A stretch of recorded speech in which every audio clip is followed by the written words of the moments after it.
नमस्कार विद्यार्थी मित्रांनो, आज आपण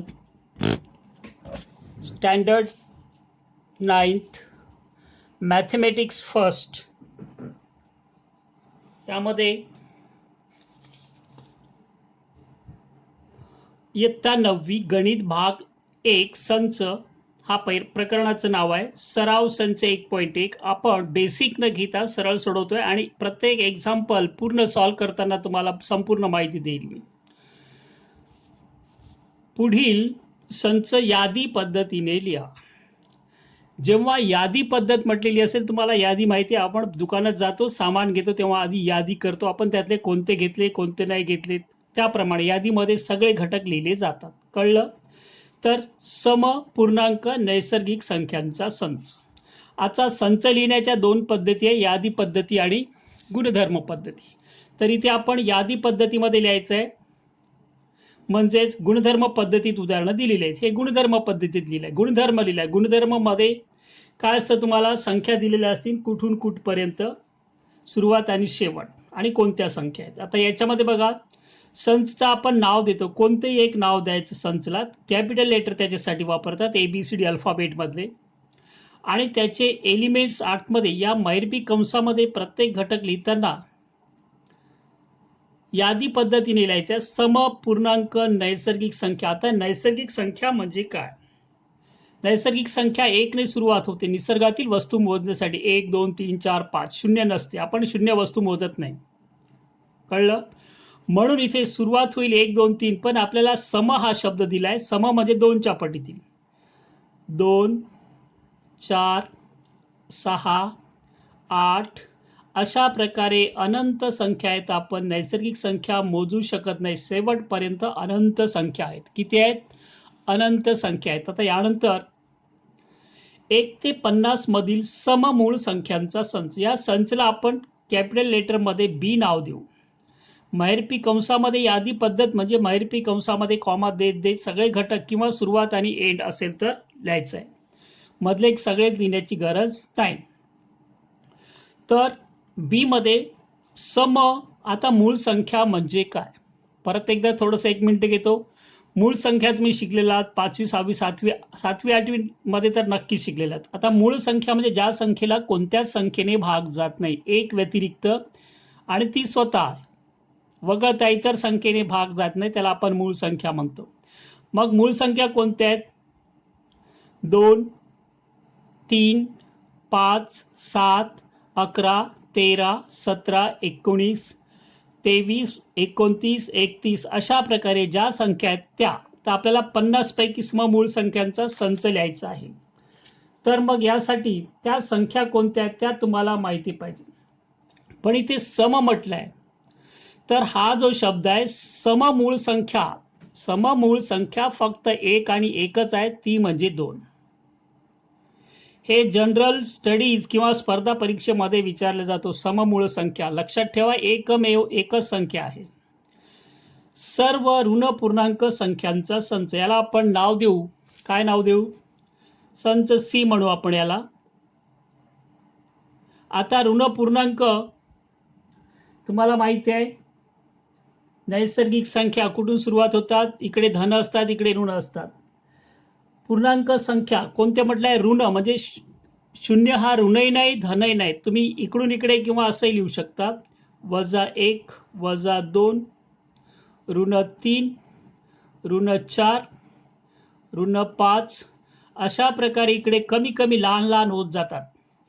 -5 पेक्षा -4 मोठी, -4 पेक्षा -3 मोठे, याच्यापेक्षा -2 मोठे, 1 मोठे. जसं तुम्ही उजवीकडे जाल तेवढ्या संख्या मोठ्या मोठ्या होत जातात, इकडे लहान लहान होत जातात, तेही विसरू नका. इकडे अनंतापर्यंत लहान होत जातात. संगीतातील 7 मूळ स्वरांचा संच. आता हा प्रश्न बघा, हे झालं गुणधर्म दिलाय. काय आहे यामध्ये? याला आपण नाव देऊ डी. तर तुम्हाला माहिती आहे, सा रे ग म, सॉरी इथे ग पाहिजे, प ध नी. येतोय लक्षात? सप्तसूर आपण म्हणतो 1 2 3 4 5 6 7. सारे गम पधनी. सा म्हटले की परत पुढचा 10 येतो परत. म्हणून 7 स्वर असतात संगीतातील. लक्षात ठेवा, जनरल नॉलेज साठी पण महत्वाचा प्रश्न आहे. पुढे कायम लक्षात ठेवायचं आहे, मैरपी कंसामध्ये कॉमा देत देत यादी पद्धतीमध्ये लिहिण्याची पद्धत आहे. एक अंक एकदाच लिहायचा असतो, पुन्हा पुन्हा लिहिण्याची गरज नाही. नियम आहे, संचमध्ये एक अंक एकदाच. पुढे दिलेली उदाहरणे शब्दात लिहा. आता शब्दात लिहायचं म्हणजे याला वाचन कसं करायचं, त्यासाठी याचा अर्थ आहे चा घटक असणे. 4/3 हा क्यू चा घटक आहे, एवढं लिहिलं तरी पुरेसं आहे. 4/3 हे जे दिलं आहे तुम्हाला 4/3, याचं कसं लिहिणार? क्यू चा घटक आहे.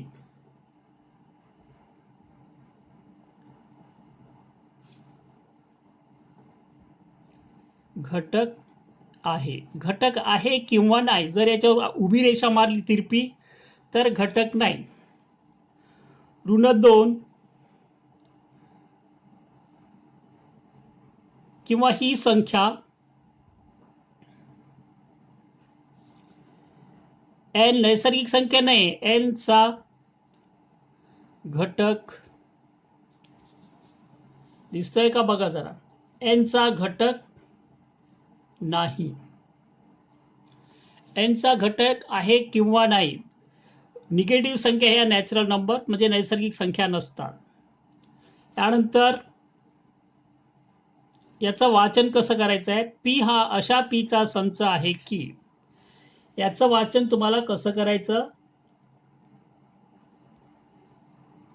संच पी हा बघा लक्षात घ्यायचा आहे, अशा पीचा घटक आहे. हा स्मॉल पी आतमधला.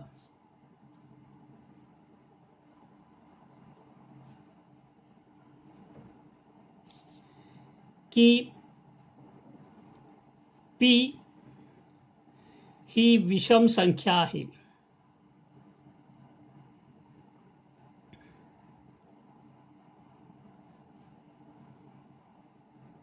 शब्दात लिहायचं आहे, पी हा अशा पीचा संच आहे की. त्याला पी संच पी हा अशा पीचा संच आहे की पी काय आहे? ही विषम संख्या आहे. हा पुढचं वाक्य असेल. किंवा ठीक आहे इथपर्यंत. यानंतर आपण दुसरं उदाहरण बघू. वेळ फार कमी आहे आणि सुरुवात आत्ताशी केली आहे मी. भरपूर उदाहरण आपल्याला याच्या आधी मी इंग्रजीमधले दिलेले आहेत, परंतु यावर्षी प्रथमच मराठीतून देतोय मराठी माध्यमातील मुलांसाठी. पुढील संच यादी पद्धतीने लिहा. यादी म्हणजेच सगळे घटक लिहायचे त्यामध्ये. पुढील संच यादी पद्धतीने लिहा, तेव्हा तुम्हाला गुणधर्म पद्धती दिले सगळे. याला आपण ए संच म्हणू. सौर वर्षातील सर्व महिन्यांचा संच. कोणते माहिती आहे? कोणता प्रश्न आपल्याला? प्रश्न नीट बघा. प्रश्न चौथा आहे आपला. तिसरा घेत नाही आपण, ते मनाने तुम्हाला लिहायचे. याच्यापैकी कोणतेही घटक तुम्ही वरील प्रमाणे लिहू शकता, त्यामुळे तिसरा प्रश्न घेत नाही. भारतीय सौर वर्षातील सर्व महिन्यांचा संच. तर हे सौर महिने म्हणजे मराठीतले माहिती आहे, लक्षात ठेवा. चैत्र दिसतोय का? नंतर कोणतं? वैशाख, कॉमा देत देत यादी म्हटले की सगळे लिहावे लागतात. दिसतो आवाज येतोय? ज्येष्ठ, त्यानंतर आषाढ,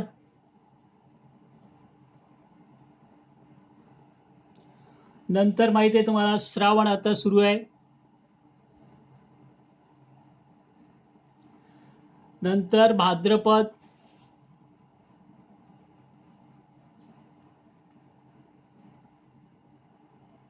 नंतर कोणतं आहे?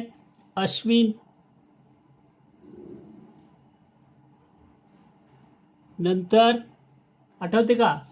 कार्तिक. अनेक विद्यार्थ्यांची नाव कार्तिक असं त्यांना माहिती असेल, मराठी महिना आहे हा. नंतर मार्गशीर्ष, मार्ग शीर्ष, याला आणखी नाव आहे अग्रहायन, आपण ते लिहित नाही. नंतर पौष आणि शेवटी माग आहे एक, आणखी त्याच्या आधी नंतर एक आहे कोणता, फाल्गुन.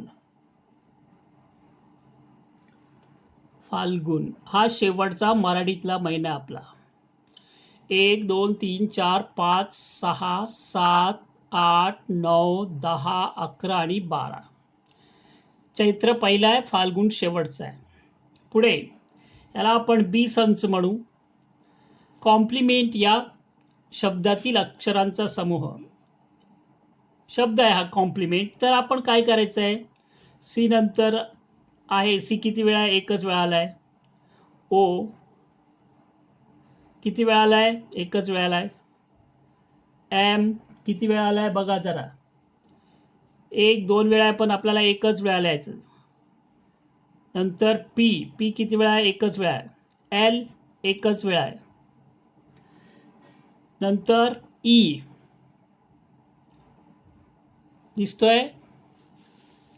नंतर एम लिहिलंय आपण, एन, आणि शेवटचा अक्षर असेल यामध्ये टी. इथे स्मॉल लेटर लिहिले नाहीत कारण वरील प्रमाणेच लिहायचं होते आपल्याला. यामध्ये कोणते समूह आहेत, अक्षरांचा समूह आहे, हे अक्षर आहेत यामध्ये. किती वेळा आले आपण 2 वेळा लिहित नाही. रूल आहे, सेट संच मध्ये आपण एक घटक एकदाच लिहितो.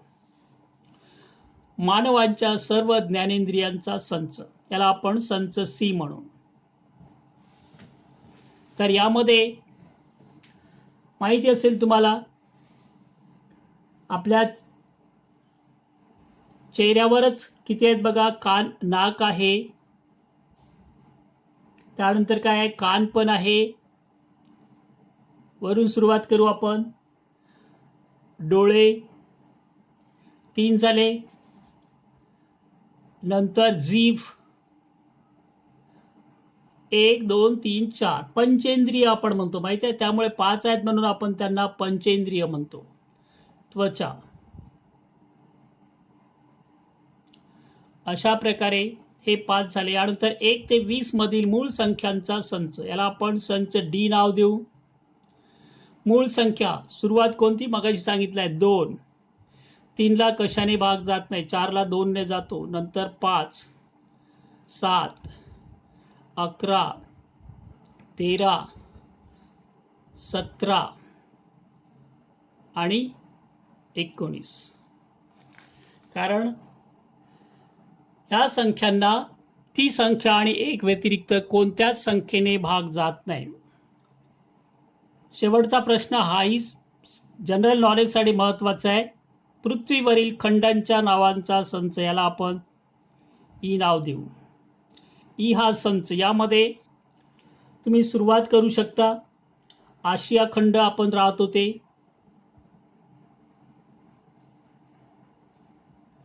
नंतर कोणता आहे, आफ्रिका खंड,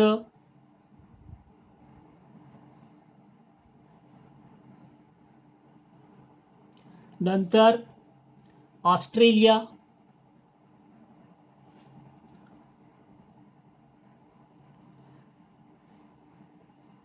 ऑस्ट्रेलिया खंड हा एक बेट सारखा आहे. अंटार्क्टिका,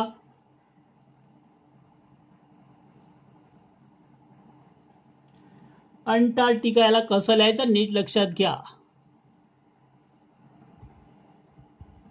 लिहायला फार कठीण आहे, उच्चार वेगळा आहे. यानंतर दक्षिण अमेरिका दिसतोय का,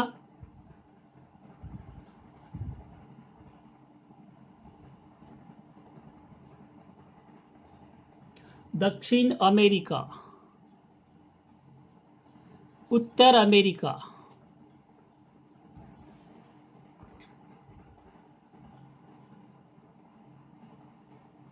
आणि एक राहिला तो म्हणजे युरोप. किती आहेत, 1 2 3 4 5 6 7 8, 8 खंड आहेत एकूण. आशिया खंड, आफ्रिका खंड, युरोप खंड, ऑस्ट्रेलिया, अंटार्क्टिका, दक्षिण अमेरिका, उत्तर अमेरिका. यानंतर आपण एक शेवटचं उदाहरण घेऊ. आहे का बघतो जरा मी लिहिलेलं रेडी. पाचवं उदाहरण घेऊ आपण आणि या ठिकाणी नंतर थांबतो. बरेच मोठं उदाहरण होतंय, जरा लक्ष द्या.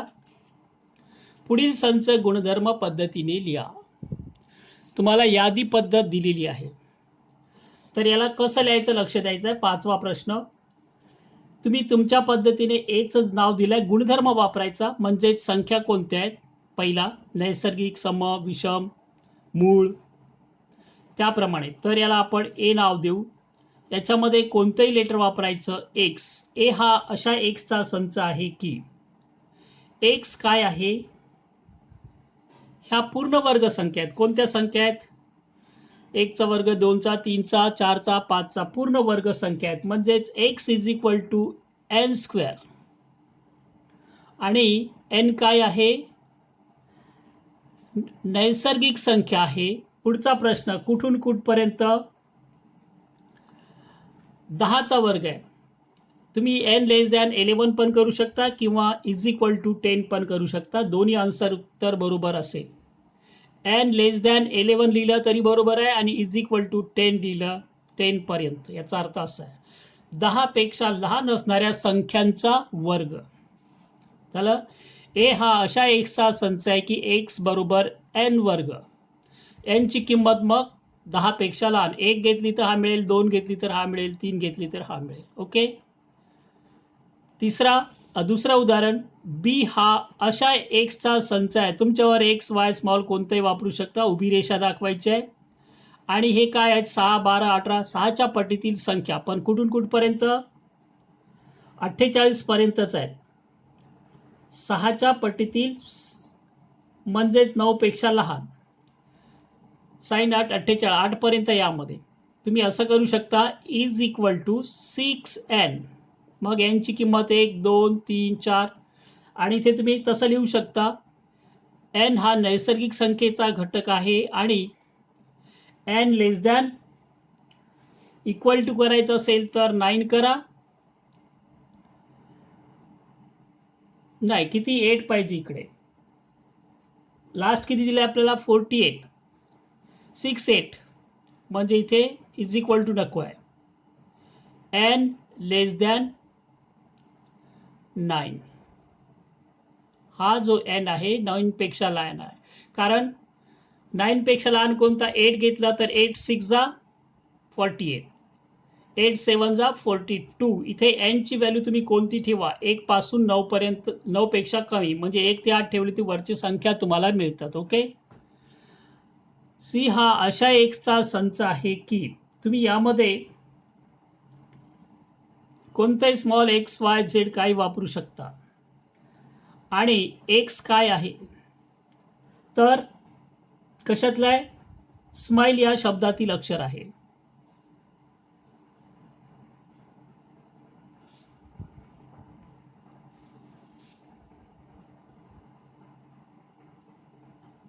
स्माइल या शब्दातील अक्षर आहे.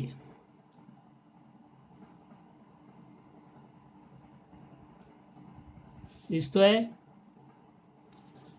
आता हे काय आहेत. रविवार, सोमवार, मंगळवार, बुधवार, गुरुवार, शुक्रवार, शनिवार काय आहेत. आठवड्याचे वार आहेत. मग तसंच लिहायचं आहे. डी हा अशा वायचा संच आहे. एक्स नको तर वाय पण लिहू शकता तुम्ही. स्मॉल वाय पाहिजे. वाय काय असेल. हे आठवड्यातील दिवस आहे.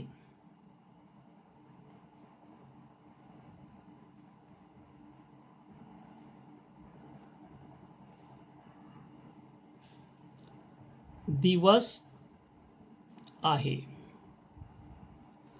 आणि शेवटचं घेतो आणि यानंतर थांबतो मी. हे तसंच आहे वरील प्रमाणे. एक्स हा अशा वायचा संच आहे की किंवा झेड पण घेऊ शकता. वाय हे AET पण लिहू शकता तुम्ही किंवा TEA चहा पण होऊ शकते किंवा कोणतं लिहू शकता तुम्ही AT खाणे या शब्दातील अक्षर आहे. या शब्दातील अक्षर आहे.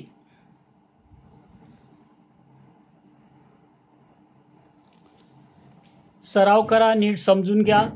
काही शंका असेल तर विचारा. Best of luck.